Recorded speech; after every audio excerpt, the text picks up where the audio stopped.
400년의 기간을 봅니다. 세대가 넘고 넘어간 거예요.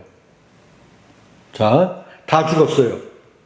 그리고 이스라엘 자손은 그래서 다 망했냐? 그게 아니라 자식을 낳고 손자를 낳고 손자의 손자를 낳다 보니까 이제 이스라엘 자손은 생육하고 불어나서 번성하고 매우 강하여 온 땅에, 특별히 애굽 땅에 가득하게 되었더라라고 되어져 있어요.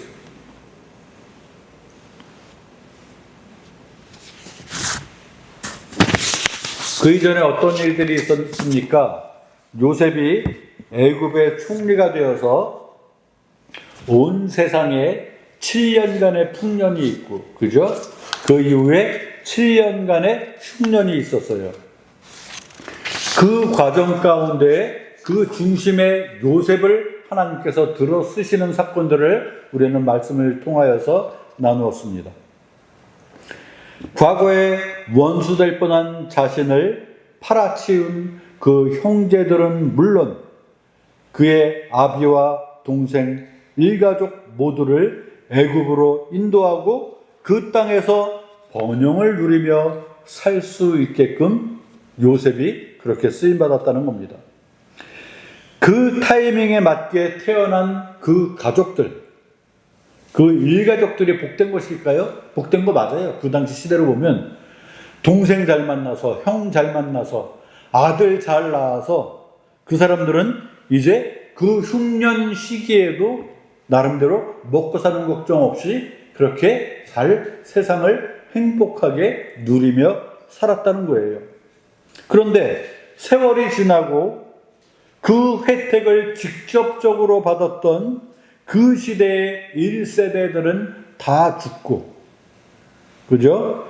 그리고 7절, 야곱의 자손들, 즉 구체적으로 말씀드리면 12지파와 그들의 자손들은 점점 불어나서 번성하였고 매우 강하여서 애굽 땅에 가득하게 되었다라는 말씀이 여기까지 9절입니다. 과거에 요셉이 특급 대우를 받았고 그 12지파의 가족들이 혜택을 누렸다면 이제 시대가 변화였는데 어떻게 변하냐면 1장 8절 볼까요? 읽어볼까요? 시작. 출애굽기 1장 8절 시작. 요셉을 알지 못하는 새 왕이 일어나 애굽을 다스리더니, 이제 요셉을 알지 못하는 새로운 왕이 생긴 거예요. 뭐 옛날에 그런 사람이 있다는데 난 신경 쓸 거 없고, 그죠? 여러분 할아버지의 할아버지를 기억하십니까? 누군지 잘 모르잖아요. 할아버지의 할아버지 이름까지 아시는 분 혹시 계세요? 우리 중에? 없을 겁니다. 그죠? 그런데 그 옛날에 뭐 요셉이 이 나라 총리였다는 거 알게 뭐야? 이 정도의 그런 시대가 되고 요셉을 알지 못하는 새 왕이 애굽을 다스리는데, 좀 전에 말씀드렸죠. 보니까 우리 인종들이 토속 우리 애굽 인종들보다 더 많은 인종들이 보여. 막 이 사람들은 뭐 애만 낳나 봐. 누군가 봤더니 히브리 인종들이에요. 바로 이스라엘이죠. 히브리 인종들. 그들이 번성하고 매우 강해서 애굽 땅에 가득하게 되었다.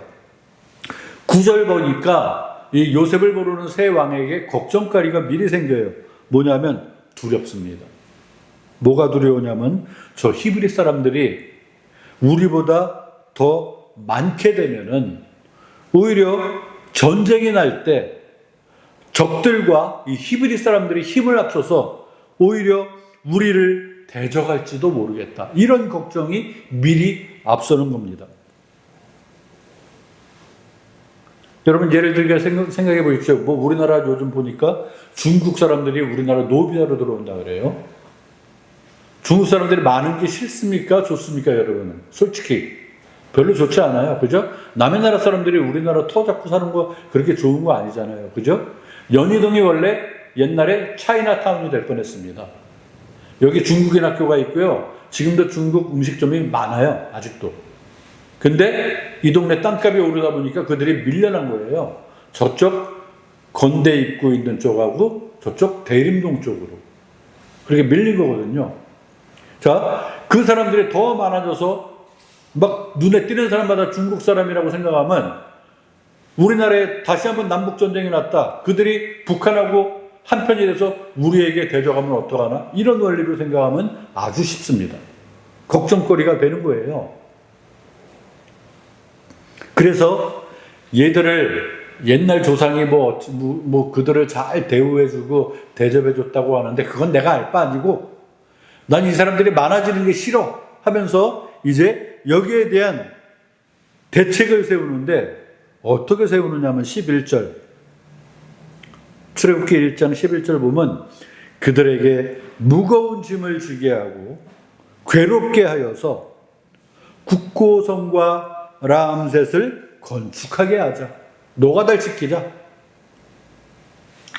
오늘날까지 애굽 땅, 이집트죠. 이집트 땅에 있는 그러한 여러 유물들은 아마도 이스라엘 백성들, 히브리 사람들의 그 공로가 많이 깃들어 있는 그 유적들일 겁니다. 그들을 그렇게 노예로 부리고 학대하기 시작합니다. 그런데 그렇게 학대를 받으면 받을수록 이 이스라엘 민족들은 더 번성하며 퍼져나가는 그런 과정들을 또 보게 돼요. 그러면 그럴수록 이 왕은, 그 나라의 권력자는 그들에게 더 어려운, 힘든, 고통스러운 노동을 시키기에 이르고, 야, 이걸로 안 되겠다. 다른 방법을 다시 생각해 볼게 하면서 두 번째 방법이 뭐냐면, 이번에는 산파들. 산파가 뭡니까? 애 낳을 때 있어야 할 사람들이죠. 산파들 출산을 돕는 그들에게 이제 뭐라고 얘기하냐면, 너희들 아이 낳는 거 가서 봐줄 때에 히브리 사람들을 볼 때에 특별히 그들이 출산했을 때 그게 딸인지 아들인지 보고 아들이면 죽여라. 히브리 사람들이 아들을 낳으면 죽여라. 딸이면 살려둬라. 이렇게 명을 하게 됩니다. 근데 그들이 그렇게 했습니까? 마침 그 산파들은 하나님을 경외하는 사람들이었어요. 그렇기 때문에 아무래도 팔이 안으로 굽는 거거든요.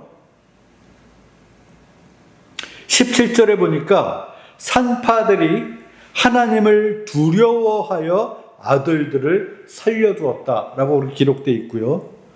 당연히 왕은 야, 니네 왜 걔네들 아들이면 무조건 죽이라 그랬는데 왜 살려뒀어? 라고 물을 때에 그들의 대답이 19절에 있습니다. 뭐라고 되어 있습니까? 19절. 출애굽기 1장 19절에 보면 산파가 바로에게 대답하되 뭐라고 되어 있어요? 히브리 여인은 애굽 여인과 같지 아니합니다. 건강해요, 일단. 그래서 산파가 우리가 그들에게 이르기 전에 이미 해산해 버렸습니다. 우리가 어쩔 방법이 없다고. 건강해서. 쉬운 말로, 지금 말로 뭐라면 히브리 여자들은 애를 쑥쑥 잘 낳더라고. 내가 가지 않아도 굳이 내 도움이 필요 없이 벌써 애 낳았다 그러고 온데간데 없다. 우리가 어떻게 손을 쓸 수 있겠느냐. 이렇게 여기에 대한 답변을 하였을 때 이것도 방법이 아니거든요. 거기에 대한 이유, 산파들이 하나님을 두려워할 줄 알고 하나님을 경외하는 사람들이었다. 21절 보십시오. 산파들은 하나님을 경외하였다. 그리하여 그들의 집안은 어떻게 됐다? 흥왕하였다.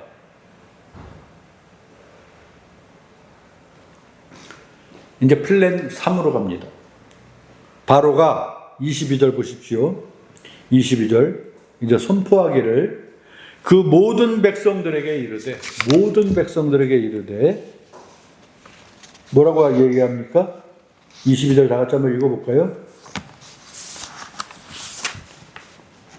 아들이 태어나거든 시작 아들이 태어나거든 너희는 그를 나일강에 던지고 딸이거든 살려두라. 애굽 사람과 히브리 사람들이 모여 살 때 히브리 사람들은 이때부터 애굽 사람들의 감시를 받았을 것입니다.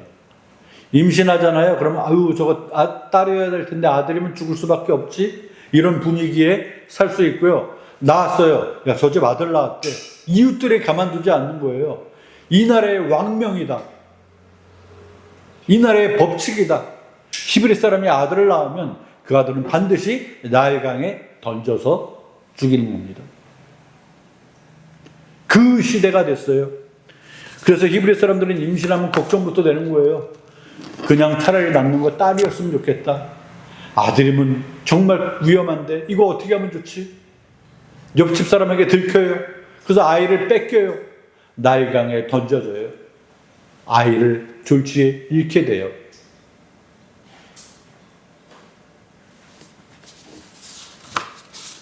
그러한 시대 가운데에 이제 모세의 제1기 40년의 생활이 시작되게 됩니다. 이집트의 애굽의 노예였던 히브리인 부모에게서 태어난 모세입니다. 그런데 모세가 나일강에 버려지긴 버려지는데 어떻게 버려집니까? 우리 너무나 잘 알잖아요. 그렇죠? 갈대 숙청으로 만든 그러한 배에 싣고 나일강에 띄어서 그렇게 보내버려요. 그죠? 원래 그러다 원래 죽어도 할 말 없는 거예요. 목숨 건 그냥 반은 포기, 반은 기대. 혹시라도 살 수 있으면 이 조그만 배에서 살아날 수 있겠지. 그런데 모세를 발견한 사람이 다름 아닌 그 애굽 땅의 공주였다는 겁니다. 공주가 저게 뭐지? 가서 보니까 바구니 속에 아기가 있는 거예요. 어머 너무 불쌍해. 히브리 아이인가 보구나. 우리 아빠가 그렇게 명하시니까 누군가 히브리 사람이 아들을 낳았는데 이렇게 버렸구나. 여러분 길 가다가 길 잃은 강아지를 보면 데려다 키우는 분들 많잖아요. 그죠? 하물며 사람인데 그냥 보낼 수 없었던 겁니다. 그래서 그 공주가 모세를 구출해서 왕궁으로 데려오게 되고 모세는 히브리 사람인데도 불구하고 그 공주에게 택함을 받아서 왕궁에서 호사스러운 대우를 받고 살아가게 되는데 거의 왕자급으로 대우를 받고 자라게 된다는 겁니다.